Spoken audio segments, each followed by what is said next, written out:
Il y a un mécanisme psychologique méconnu que je vois chez beaucoup de familles. C'est un mécanisme psychologique qui s'installe petit à petit de manière insidieuse. Et en plus, le pire dans cette histoire, c'est que tout le monde veut bien faire. L'enfant veut rendre fier son parent et le parent veut aider son enfant à atteindre ses objectifs. Mais pourtant, on va voir qu'il y a une boucle qui s'installe dans la dynamique familiale et qui peut devenir très délétère, notamment pour le jeune sportif. Souvent, ça commence par ce que j'appelle le problème de traduction. En communication, dans toute relation, il y a une distinction entre ce que l'émetteur communique et ce que le récepteur reçoit. C'est-à-dire entre ce que le parent va dire à son enfant et la manière dont l'enfant va interpréter, va comprendre ce que son parent lui a dit. L'exemple typique, c'est sur le trajet retour en voiture après une compétition, lorsque le parent donne des conseils à son enfant. Lui, sa volonté, évidemment, c'est de bien faire et de pouvoir offrir le meilleur à son enfant. Mais ce que l'enfant peut comprendre, c'est « je ne suis pas assez bien » ou « j'ai déçu mon parent ». Et donc, par rapport à ça, souvent, les parents, ils vont me dire « Ok, bah Marc, qu'est-ce que je dois dire à mon enfant avant la compétition, pendant la compétition et après la compétition ?» Et c'est bien de s'intéresser à ça. Mais plus que ce que vous allez dire à votre enfant, ce qui compte, c'est votre posture, votre alignement et votre langage non verbal. Parce que si dès que votre enfant commet une erreur, ça peut vous arriver de faire une grimace, de soupirer ou de hausser les épaules, très souvent, vous pouvez penser que votre enfant, c'est des choses qu'il ne comprend pas. Mais en réalité, votre enfant, c'est un véritable décodeur émotionnel et il arrive à lire dans votre langage non verbal au-delà de vos mots. C'est pour ça qu'il faut que vos mots et votre langage, votre posture, votre attitude, les deux soient alignés et aillent de pair. Si avec vos mots, vous dites à votre enfant que vous l'aimez, que peu importe ses performances, vous serez fier de lui, mais que dans votre langage non verbal, vous soupirez lorsqu'il fait une erreur, les deux ne vont pas ensemble. Et c'est quelque chose qui peut faire que votre enfant va avoir un manque de confiance dans votre discours parce qu'il va voir que entre ce que vous dites et ce que vous faites, les deux ne sont pas alignés.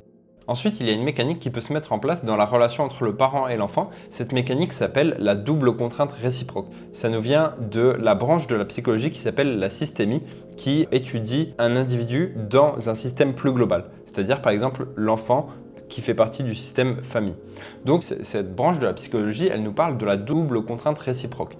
Et c'est ce mécanisme dont je vous parlais en introduction de la vidéo, dans lequel tout le monde veut bien faire, mais pour autant, les choses se passent tout de même mal. Parce que l'enfant, lui, il a un objectif sportif. Peut-être de rentrer en centre de formation, peut-être autre chose. Et le parent, il voit ça. Donc il va mettre en place des moyens pour aider son enfant à y arriver. Et donc peut-être que ça va lui arriver de pousser son enfant, de contrôler ce qu'il met en place pour atteindre ses objectifs et d'analyser ses performances. Et face à ça, l'enfant, il voit que son parent est présent pour pousser, contrôler, analyser. Et donc il se dit, ok, je dois bien faire, je ne peux pas rater parce que mon parent, il est aussi engagé dans ce projet et donc il faut aussi que je puisse le rendre fier. Donc le parent, il va voir que l'enfant tient le coup, il encaisse et donc il va se dire, ok, je peux pousser encore plus. Et l'enfant, il voit que son parent, il pousse encore plus et il doit se dire, ok, je dois vraiment encore plus encaisser et tenir le coup.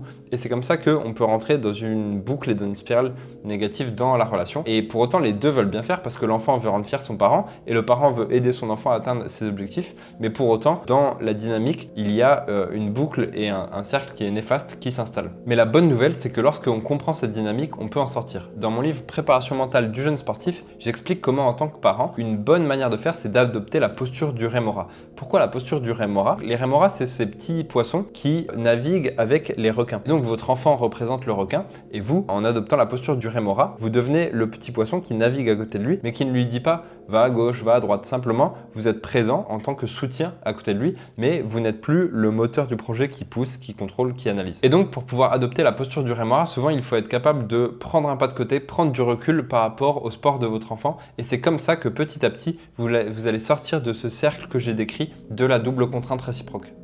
Et tout ça, c'est ce qu'on travaille dans mon accompagnement. J'ai déjà aidé des dizaines et des dizaines de familles. Les enfants, je leur apprends à développer la confiance en eux et la gestion du stress. Et les parents, je leur apprends à mettre en place le cadre autour de leur enfant pour qu'ils puissent développer la capacité à rebondir après une erreur, développer une motivation saine et également l'amour de leur sport. Si tu te sens concerné et que c'est quelque chose qui t'intéresse, clique sur le lien en dessous de cette vidéo pour en savoir plus.